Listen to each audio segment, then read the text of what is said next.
नमस्कार, जय हिंद साथियों, आप सभी का हमारे यूट्यूब चैनल पर स्वागत है। साथियों, जो साथी रीट पहली बार देखकर आए हैं और उन साथियों को एक डर है कि क्या हमारे नॉर्मलाइजेशन से अंक घटेंगे या बढ़ेंगे।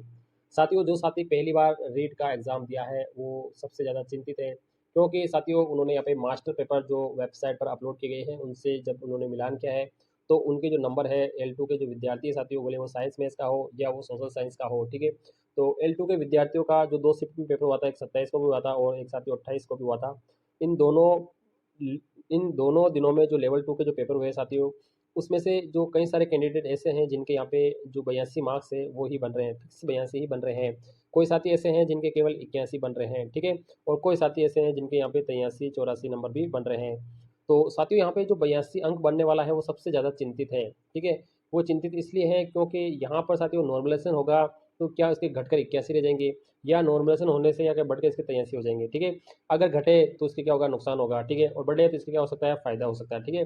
तो एक चिंतित अवस्था में है ये बसा हुआ है, ठीक है?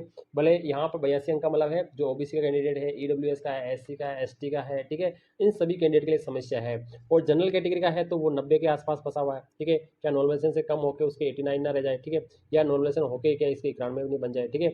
तो ये दोनों क्या है सस्पेंस में 90 वाला और 82 वाला, ये दोनों सस्पेंस में हैं। अब यहाँ पर साथियों जो 27 फरवरी को जो पेपर हुआ है, वो सभी विद्यार्थी कह रहे हैं कि वो कठिन हुआ था, ठीक है? और कोई विद्यार्थी कह रहे हैं कि जो 28 तारीख को जो पेपर हुआ है वो कठिन है, ठीक है? अब यहाँ पर साथियों हमें कठिन क्यों लगता है? क्योंकि अगर या तो हमारी पढ़ाई कमज़ोर है, ठीक है? या हम किसी कारण वजह से हमें कमज़ोर लग रहा है, ठीक है? लेकिन साथियों यहाँ पर कठिनाई का जो स्तर है ना वो आरबीएसई बोर्ड जारी करेगा, ठीक है? आरबीएसई बोर्ड है ना वो इसके फॉर्मूले से देखेगा कि कौन सा शिफ्ट का पेपर है वो कठिन है, ठीक है? अब यहाँ पर साथियों फॉर्मूले का तरीका भी अलग-अलग तरह का होता है। अब साथियों अगर हम 27 फरवरी की बात करते हैं कि जो 27 फरवरी को जो पेपर हुआ था साथियों, ठीक है? अब उसमें यहाँ पर साथियों 5 सेक्शन थे, ठीक है? मनोविज्ञान का भी था, हिंदी का भी था, संस्कृत का भी था, साथ में सोशल साइंस के 60% थे, ठीक है? इसके अलावा साइंस का था, मैथ का था, उन सभी को देखा जाता है कौन सा सेक्शन है सबसे हार्ड है, ठीक है? किसमें प्रश्नों का स्तर कठिन है, वो बोर्ड है वो अपने फॉर्मूले से देखता है, ठीक है? जो बोर्ड का जो भी फॉर्मूला है वो उससे यहाँ पे इसको तय किया जाता है, ठीक है? 2022 में भी इसी प्रकार से जो इसके लिए स्कोर है उसके अकॉर्डिंग यहाँ पे फॉर्मूला तय किया गया था। तो यहाँ पर साथियों पेपर के कठिन और सरल स्तर को ध्यान में रखते हुए अंक को क्या कहते हैं निर्धारित किया जाता है। यदि किसी चरण में पेपर कठिन होता है और किसी में आसान है तो औसत निकाला जाता है। क्या निकाला जाता है? औसत, ठीक है? जैसे किसी पर्सन पेपर में जैसे आपके 80 नंबर आ रहे हैं और किसी में 90 आ रहे हैं, ठीक है? अब 27 वाले में आपको सपोज कर लो 80 नंबर आ रहे हैं, ठीक है? और आपके 28 तारीख वाले आपके क्या आ रहे हैं 90 आ रहे हैं, ठीक है? तो इनको क्या करना है नॉर्मलाइजेशन करके इनका औसत निकाला जाएगा, दोनों का क्या करें मिड पॉइंट किया जाएगा, ठीक है? जैसे 85 मिड पॉइंट किया जाएगा, ठीक है? ये वाला नॉर्मलाइजेशन होता है। तो इसका क्या होगा औसत निकाला जाता है और कम अंक वाले चरण में अतिरिक्त अंक जोड़कर हम क्या करते हैं उसकी बराबरी कर देते हैं, ये होता है, ठीक है? अब नॉर्मलाइजेशन प्रक्रिया में क्या क्या उद्देश्य होते हैं, ठीक है? इसका प्रक्रिया कैसे अपनाई जाती है इसका हम सारे चरण देख लेते हैं। तो यहाँ पर सबसे पहले चरण की अगर हम बात करते हैं तो साथ ही इसमें देखो पहले चरण में जैसे पेपर के कठिनाई स्तर को समायोजित किया जाता है, यानी कठिनाई का स्तर कैसा है। अब 27 फरवरी वाला कठिन है या 28 फरवरी वाला कठिन है, ये स्तर इनका देख किया जाएगा, ठीक है?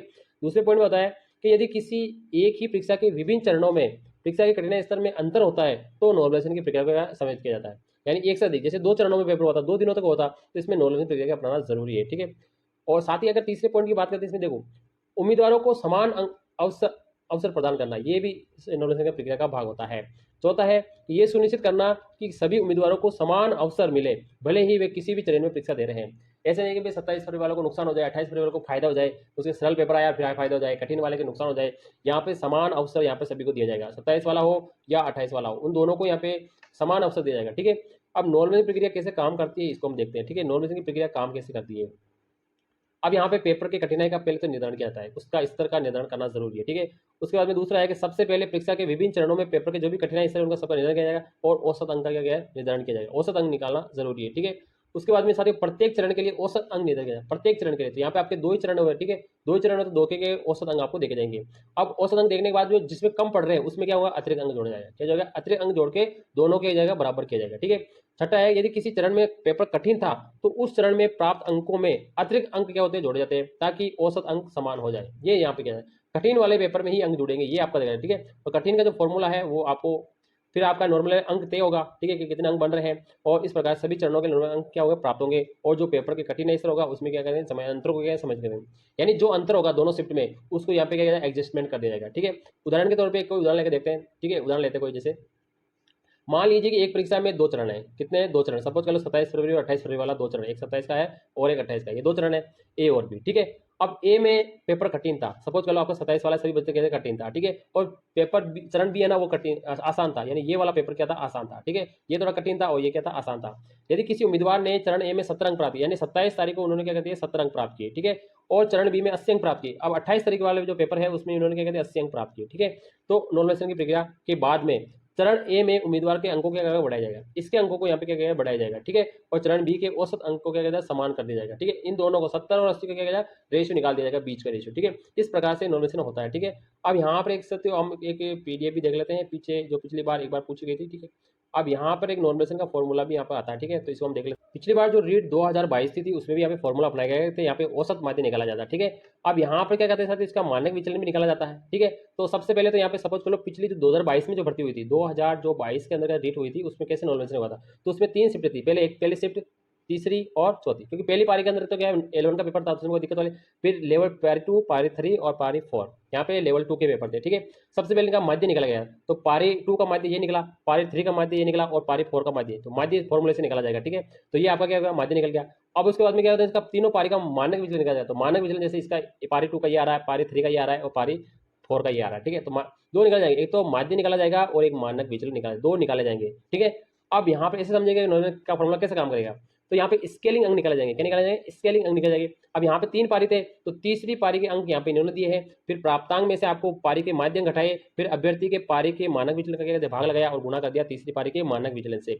इस प्रकार से इन 3 पारियों का जो फॉर्मूला था वो इस प्रकार से अपनाया गया था पिछली बार बोर्ड में, ठीक है, नॉर्मल के लिए। इस बार यहाँ पर आपके 2 ही पारी है, ठीक है, तो 2 ही पारी है, तो 2 पारी का फॉर्मूला निकाला जाए, तो फॉर्मूला निकालने के लिए आपको देखो साथियों, देखो एक तो मानक विचलन माध्य निकाला जाएगा और एक मानक विचलन निकाला जाएगा, ठीक है। इसी से आपका क्या स्केलिंग अंक निकाले जाएंगे और आपका अंक घटते सकते बढ़ सकते हैं, ठीक है। तो यहाँ पे साथियों 27 फरवरी वाला जो पेपर है वो थोड़ा सा क्या कहते हैं लोग कठिन मान रहे हैं, ठीक है, हम भी कठिन मान रहे हैं, सभी विद्यार्थी कठिन मान रहे हैं, तो बोर्ड भी क्या वो कठिन ही मानेगा, क्योंकि हम सब विद्यार्थी देख रहे हैं, एक विद्यार्थी कहने से कोई नुकसान नहीं, सभी विद्यार्थी कह रहे हैं तो कठिन ही कहलाएगा, ठीक है। इसमें होगा तो नॉर्मलाइजेशन में साथियों ज्यादा अंक नहीं, क्योंकि दो ही पारी हुई थी, अब 2 पारी में क्योंकि साथियों ज्यादा नॉर्मलाइजेशन नहीं होता है, वहाँ पे 6-7 पारियां होती है तब नॉर्मलाइजेशन ज्यादा होता है, ठीक है। तो 2 पारी में तो कोई होगा, यहाँ पे लगभग साथियों 1 से लेकर 2 अंकों का नॉर्मलाइजेशन हो सकता है ज्यादा से ज्यादा। तो साथियों जो 82 वाला जो 81 वाला है वो 82 पे आ सकता है, ठीक है, ठीक है।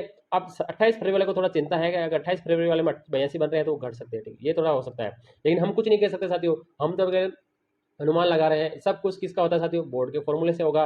बोर्ड फॉर्मूला कैसे निकालता है, कैसे तय करता है, वो सब कुछ बोर्ड पर डिपेंड करता है। अभी तो हम क्या करते हैं, रिजल्ट आएगा तभी पता चलेगा कि हमारी क्लियरिटी क्या है साथियों। तो जब तक रिजल्ट नहीं आएगा तब तक जो 82 के आसपास है उनको यहाँ पे डर हमेशा सताता रहेगा कि क्या होगा क्या होगा क्या होगा, ठीक है। अगर आपके 82 बन रहे हैं, आपको अगर बोनस मिल जाता है, बोनस मिलकर अगर आप ज्यादा अंक हो गए, ठीक है, तो आपको फायदा, जैसे आपका 3 अंक बोनस हो गया तो आपको 82 में 3 हो गया, आपकी 85 हो गई तो आप तो चिंता मुक्त हो गए, ठीक है।